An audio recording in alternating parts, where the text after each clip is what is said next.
If you trust in someone who is greater than your problems, you will not be depressed.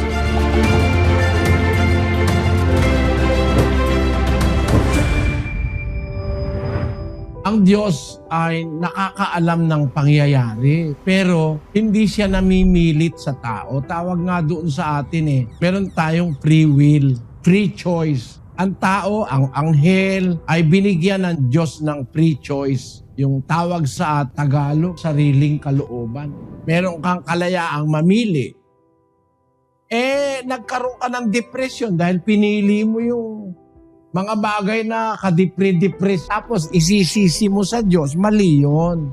Halimbawa, ganito, no? Sabi nung doktor, umiwas kayo sa mga matatamis. Sino sisisihin mo? Yung doktor. Siya na nga nagsabing umiwas kayo sa matatamis nagkakain ka rin na nagkakain ng matamis. Magka-diabetes ka, sino ang may kasalanan? Ikaw. Ano ang ibig kong sabihin? Ang Diyos nagsasabi ng mga bagay na mabuti. Pero kung ayaw mong sumunod, pupunta ka nga sa depression. Sino ba yung nadidepress? Sino? Yung mga taong ayaw sumunod sa Diyos. Kasi kung susunod ka sa Diyos, napakalayo sa'yo ng depression. Ang nadidepress, walang pag-asa.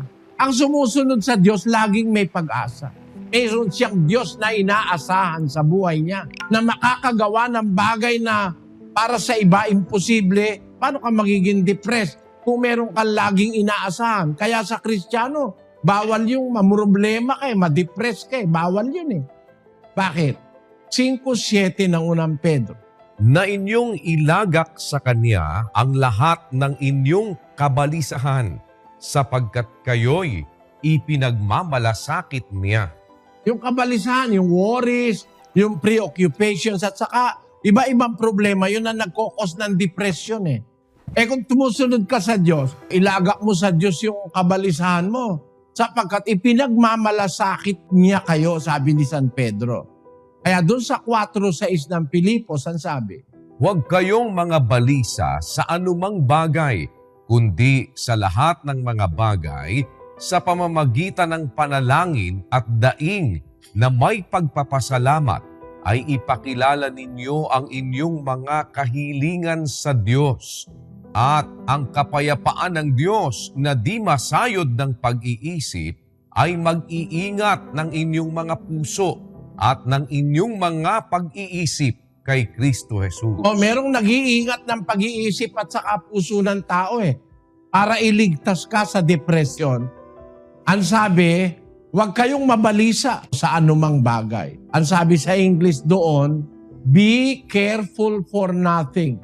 Sa Revised Standard Version, ang sabi, have no anxiety about anything. Yung anxiety na siyang nagkokos ng depression, para sa Kristiyano, bawal yun na masyado kang matrobol. Kasi merong isang Diyos na sinasampalatayanan ka na makakatulong sa'yo. Kung meron kang katulong, paano ka madidepress?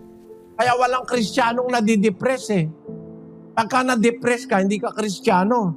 Kasi ang Kristiyano may tiwala sa Diyos na ilagak mo sa Kanya ang iyong mga anxiety, ang iyong mga problema, sapagkat ang Diyos ay mas malaki kaysa lahat ng pinakamalaking problema ng tao.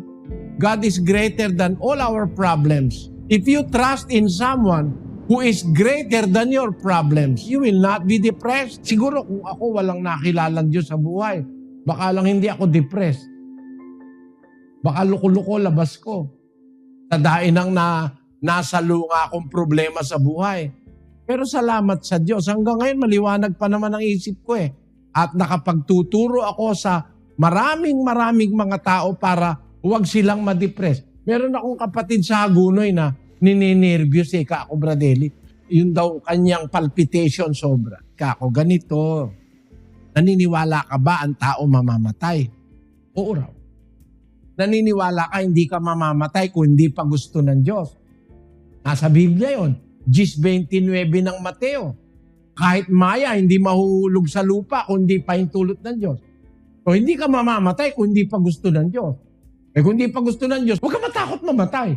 Kasi pag natatakot ka mamatay, parang natatakot ka sa gusto ng Diyos. Ang paniwalaan mo, mamamatay ako pag gusto ng Diyos. Pag hindi pa gusto ng Diyos, di pa ako mamamatay. Yun ang paniwalaan mo. O maaalis yung takot mo ka ako. Kaya ka lang kasi ako natatakot ka mamatay, matakot ka malugi na. Yung lahat ng takot na yun, yun ang nagiging dahilan ng depression. Huwag ka matakot, maniwala ka sa Diyos. Ba't mo po problemahin eh, mamamatay ka lang pag gusto na ng Diyos? Kung hindi naman gusto ng Diyos, di ka pa naman mamamatay. Maya nga, hindi mahuhulog sa lupa eh. Kung hindi kalooban ng Ama na nasa langit eh. Kung yun lang maya, maliit lang ng halaga nun eh. Mas malaki ka sa maya, mas mahalaga ka sa Diyos. Hindi kanya papayagang mamatay nang hindi mo pa oras. Handa mo na ka ako sarili mong mamatay para huwag kang matakot. Nawala nervyos niya nung matutong magtiwala sa Diyos. Ang depression ay para bang a feeling that it feels like it is the end of everything. Para bang wala nang pupuntahan, wala nang solusyon, wala nang magagawa pa. Doon nag-uumpisa ang depression. Para bang troubled ka na, wala ka nang magagawa. Pero kung meron kang Diyos sa buhay, makakalapit ka sa Diyos eh.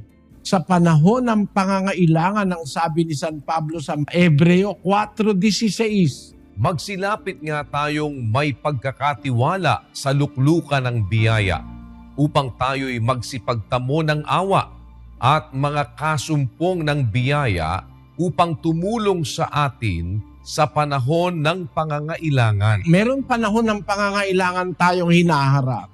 Pero may makakatulong sa atin kung lalapit tayo sa luklukan ng biyaya ng Diyos. Meron Diyos, kapatid. Maaasahan mo siya pagka nangangailangan ka. Kaya lang, mayroong mga nadidepress kasi walang tiwala sa Diyos. Unang-una, lumalabag sa Diyos. Yung mga drug addict na nadidepress, nagpapakamatay. Ang depression dumadating sa tao sa kawalang tiwala sa Diyos at sa hindi pagsunod sa Diyos. Sabi sa salita ng Diyos, ang masama nagdaramdam sa lahat ng araw ng kanyang buhay. Basahin natin yung nasa Kawikaan, 15:15. Lahat ng mga araw sa nagdadalamhati ay masama, ngunit siyang may masayang puso ay may laging kapistahan. Etong mahirap eh, yung depression. Lahat ng araw, troubled ka.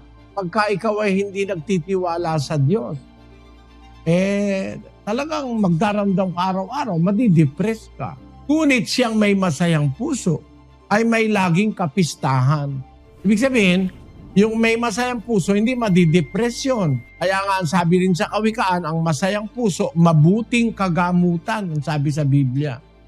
Sa 17:22, Ang masayang puso ay mabuting kagamutan, ngunit ang bagbag na diwa ay tumutuyo ng mga buto. pagka ang puso mo masaya sa mga bagay na sinasabi ng Diyos, meron kang kagalakang espiritual sa buhay, hindi ka madidepress. Ang kailangan lang ng taong nadidepress, magtiwala sa salita ng Diyos eh. Nakaramdam ng matinding problema si Jeremias na minsan sinasabi niya, mabuti pa hindi na ako pinanganak. Gayon din si Job. Sabi niya, buti pa di ako pinanganak. Pero hindi sila na-depress eh. Si David, ganun din. Nagdaramdam sila ng matagal. Ang akin ikang luha ay umaagos sa aking gigaan. Sabi ni David, napapaluha siya sa problema. Pero hindi siya na-depress. Bakit? Sais-sais ng awit. Ako'y pagal ng aking pagdaing. Gabi-gabi ay aking pinalanangoy ang aking higaan. Aking dinidilig ang aking hiligan ng aking mga luha. Ang aking mga mata ay nangamumugto dahil sa kapanglawan. Tumatanda ako dahil sa aking lahat na kaaway. Narinig ng Panginoon ang aking pananaing. Tatanggapin ng Panginoon ang aking dalangin. Kita mo? Bagaman marami siyang problema, namumugto na ang mata niya, kaiiyak sa gabi. No? Sa kanyang higaan. Pero hindi siya na-depress. Nagpakamatay, hindi ganon. Yun ang iba na meron kang Diyos sa buhay. Kahit na meron kang problema, may Diyos kang inaasahan. Pero yung walang pagkakilala sa Diyos, yun ang nagka-problema, na-depress, nagpakamatay, nag-suicide. Ano ngayon ang pupuntahan mo kung magpakamatay ka, kapatid? Ayoko na mahatulan. Kasi iba-iba naman ang dahilan ba't nagpapakamatay ang tao, no? meron sumama sa ibang lalaki yung kanyang asawa. Ako naman, sabi ko, napakatanga naman nun. Hindi naman yung asawa niya ang kahuli-hulihang babae sa mundo. At mas maganda, humanap ka ng pangit. Sabi nga gano'n. Ba't ka magpapakamatay dahil sa isang lalaki o dahil sa isang babae? Meron pa namang iba. Ba't ka magpapakamatay dahil na marami kang utang? Makiusap ka. At maaari namang maawa ang Diyos. Humingi ka ng tulong sa Diyos. Pag may problema, may ibinibigay na solusyon. Yung hindi natin kaya, ipaubaya natin sa Diyos. Sabi niya, ilagak ninyo sa Kanya ang lahat ninyong kabalisahan sapagkat kayo ipinagmamalasakit niya.